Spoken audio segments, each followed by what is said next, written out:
Rocket Lab USA Inc., the end-to-end space company, launching satellites on the Electron rocket while building space systems, satellite buses, and solar panels for government and commercial customers worldwide.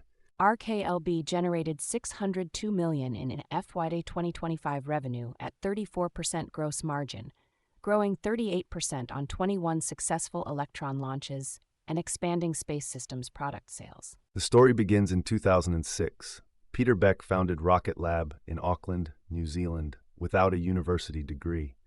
Apprenticed as a tool and die maker, he became a research scientist before launching the company. Electron achieved first successful orbital launch in 2018, making Rocket Lab the third private company ever to reach orbit. The company went public on NASDAQ via SPAC merger in 2021. By 2025, space systems revenue overtook launch services.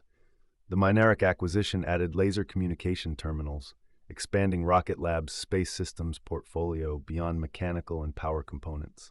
Space systems generates 62% of revenue, satellite components, buses, solar panels, and laser terminals sold to constellation operators. Launch services accounts for 38%. U.S. government, NASA, the National Reconnaissance Office, DARPA, and Space Force is the primary customer base. Commercial constellation operators and foreign government agencies complete the revenue mix. Gross margins reached 34% in FY 2025, improving as space systems scales and launch cadence increases. Rocket Lab remains unprofitable, but trajectory is improving with each record revenue quarter. Revenue grew 38% to $602 million in FY 2025. Q1 2026 delivered a record $200 million, up 64%, with Q2 guidance of $233 million. SpaceX dominates large payload launches, but does not compete in the small satellite segment. Rocket Lab's primary launch competitors are Firefly Aerospace and Relativity Space, both earlier in development cadence. Northrop Grumman and Lockheed Martin compete in satellite components and space systems. Rocket Lab's vertical integration, building both the launch vehicle and the payload hardware, is the core distinction. Rocket Lab's moat is end-to-end capability, the only company outside SpaceX that launches rockets and builds satellites and components. A $2.2 billion backlog validates the integrated model. Rocket Lab operates launch facilities in Mahia, New Zealand, and Wallops Island, Virginia, the only private company with orbital launch pads on 2 continents serving dedicated government and commercial missions. U.S. government contracts dominate the backlog. European, Australian, and Japanese agencies are growing customers as the global small satellite market expands rapidly through the end of the decade. Peter Beck founded Rocket Lab in 2006 without a university degree. He apprenticed as a tool and die maker and self-taught his way to becoming one of the most accomplished space engineers in the world. Beck's conviction was that small satellites needed a dedicated, affordable launch vehicle. 21 Electron launches in FY 2025, all successful, validated that thesis for government customers worldwide.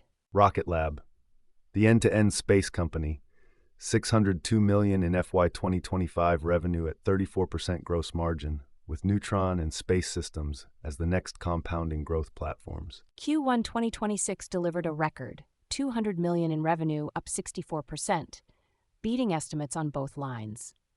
Q2 guidance of $233 million topped consensus, backlog at $2.2 billion.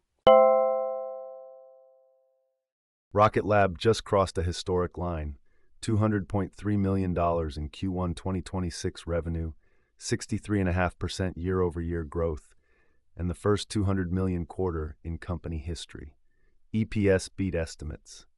I am Hudson, this is Charged Alpha. And I am Lana, ticker RKLB, Rocket Lab USA, record revenue, a beat on EPS, and space systems now driving more than 60% of the business. Plenty to unpack. Rocket Lab was founded in New Zealand in 2006 by Peter Beck, who remains CEO today. The company is headquartered in Long Beach, California, and went public via SPAC in 2021. It operates 2 businesses, launch services, anchored by the Electron small lift rocket, and space systems, which manufactures spacecraft, solar panels, star trackers, reaction wheels, and flight software for government and commercial customers. The stock trades at $16, market cap $8 billion, down 12.5% year to date, and well off the 52-week high of $28.93. Price to sales is 10 times. The company has 2,400 employees, $1 billion in cash, and $500 million in long-term debt. No dividend. The analyst consensus price target is $20, 25% above current price. Q1 2026 revenue was $200.3 million. The Street expected $192 million. Rocket Lab beat by 4.3%. Year-over-year growth was 63.5% from Q1 2025's $122.6 million. This is the company's highest quarterly revenue ever, and the first time it has crossed the $200 million mark. Space systems, spacecraft, solar panels, star trackers, avionics, and software is now more than 60% of quarterly revenue. That segment has grown faster than launch as government and commercial customers award larger satellite build contracts. The mix shift matters because space systems revenue is recurring and contract-based, not per-mission transactional. Electron continues growing in cadence, but it is no longer the dominant revenue driver. On EPS, Rocket Lab reported negative 7 cents GAAP, 1 cent better than the consensus estimate of negative 8 cents. When a company is in investment mode, beating the loss estimate is the relevant signal. It tells you operating leverage is tracking on schedule. Gross margin reached 38.2%, up sharply from the mid-20s a year ago. The improvement reflects the space systems mix shift. Manufactured components carry higher margins than a launch, plus operating leverage as Electron cadence grows. Gross profit was $76.5 million on $200.3 million in revenue. Operating loss was $56 million, a margin of negative 27.9%. Net loss was $45 million. The $11 million gap between operating and net loss reflects interest income from the $1 billion cash position. Management is guiding adjusted EBITDA toward break-even over the next several quarters. The 5-quarter revenue arc, 122.6, then roughly 105 in Q2 and Q3, then 132.7 in Q4 2025, and now 200.3 in Q1 2026. That Q1 acceleration is not seasonal. It reflects a step up in space systems contract deliveries. EPS improved from negative 9 cents to negative 7 cents over the same span. The bull case has 3 layers. Layer 1 is the existing business. Electron is the most commercially successful small-lift orbital rocket outside SpaceX, with more than 50 flights.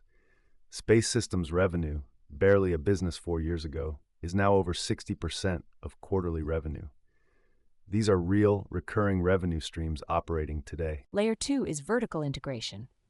Rocket Lab is the only company besides SpaceX that can take a satellite from design, through manufacturing, through launch, through on-orbit operations under one roof. When a government or commercial customer wants an end-to-end mission partner without SpaceX dependency, Rocket Lab is the sole credible alternative. The NROL missions, the NASA Solar Wind Study, and commercial photon deployments prove the model at scale. Layer 3 is Neutron. The medium lift market, 8,000 kilograms to low Earth orbit, is the highest revenue launch segment, dominated by Falcon 9. Neutron is designed with a reusable first stage targeting a competitive cost structure. A 2027 first flight puts Neutron ahead of any other reusable medium lift alternative.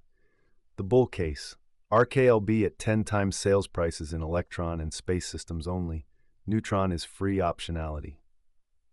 A successful Neutron launch changes the valuation math entirely. The stock math, $20 consensus target is 25% upside.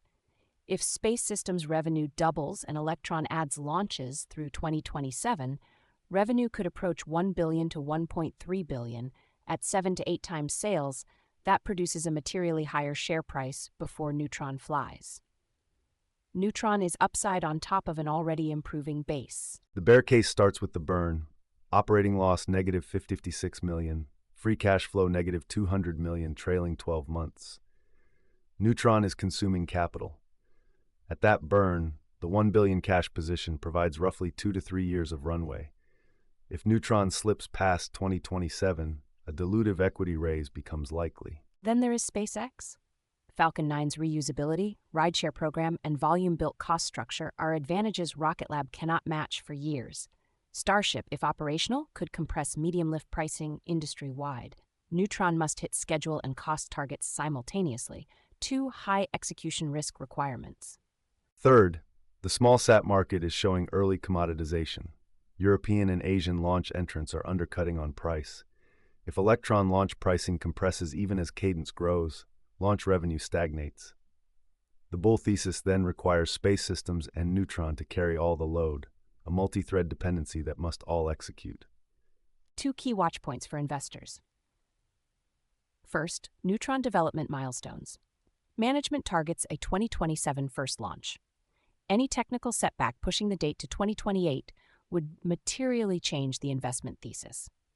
Track quarterly updates on engine test completions, structural assembly progress, and launch site readiness at Wallops Island, Virginia.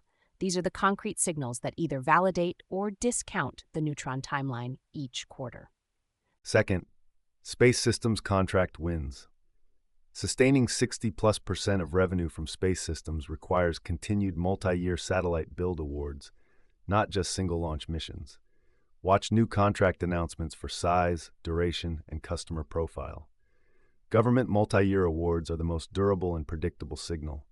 Commercial single-satellite contracts are meaningful but lumpy by nature. A quarter with few new contract disclosures would be a leading indicator of future revenue deceleration, and the market will price that risk well before it appears in the reported revenue line. The balance sheet gives Rocket Lab real optionality. $1 billion in cash against $500 million in long-term debt creates a $500 million net cash position. Current ratio 2.8 means short-term obligations are well covered. With negative $200 million in trailing free cash flow, that cash provides roughly 2 to 3 years of runway, and incremental contract wins extend it further without requiring capital markets access. The income waterfall shows where the investment is going. Revenue $200.3 million, gross profit $76.5 million, operating loss $56 million. The gap between gross profit and operating income is R&D spending primarily on Neutron. Treat Neutron development as a capital expenditure, which economically it is, and the core Electron plus Space Systems business generates materially higher underlying margins than the GAAP operating line shows. Management's adjusted EBITDA metric strips out much of this, and investors should track it alongside the GAAP number every quarter. Implied volatility for RKLB runs elevated, consistent with a beta of 1.75. The options market priced roughly a 9% post-earnings move heading into Q1. Put-call ratio of 0.78 reflects bullish institutional lean. Call open interest concentrated at the $18 and $20 strikes, the $20 analyst target acting as a near-term magnet for institutional positioning. For post-earnings positioning, implied volatility crush after the report compresses option premium even when the stock moves the right way. For investors with conviction on the Neutron timeline, the underlying equity or long-dated calls 12 to 18 months out at the $20 strike preserve upside with less time decay drag than short-dated options. On insiders, one director made an open market purchase at approximately $15 during Q1, board-level conviction intact at current prices. CEO Peter Beck retains a large founder stake, aligning management incentives with long-term shareholders. No discretionary selling has been filed. 10b5-1 activity is minimal and routine, no urgency selling pattern from informed insiders. 21 analysts cover Rocket Lab. Breakdown: 4 strong buys, 10 buys, 6 holds, 1 sell, 0 strong sells. Consensus is buy. Average price target is $20, implying 25% upside from 16. UBS upgraded to buy in April. Morgan Stanley and both maintain overweight and buy respectively. The lone sell rating reflects Neutron skepticism. A missed milestone would likely trigger downgrades from the constructive majority. This episode is for educational and entertainment purposes only. Nothing discussed constitutes financial advice or a recommendation to buy or sell any security. Charged alpha may hold positions in companies discussed. Always do your own research and consult a qualified financial professional before making any investment decisions. Past performance does not guarantee future results. Thank you for listening. Ooh-wee-doo! That ticker tape starts dancing fast. A bull market thrill that's built to last. Dividends are ringing up the swing. Listen to that sweet ka-ching. It's a Wall Street swing. That fast-paced rhythm makes you sing. Yeah, the Wall Street swing.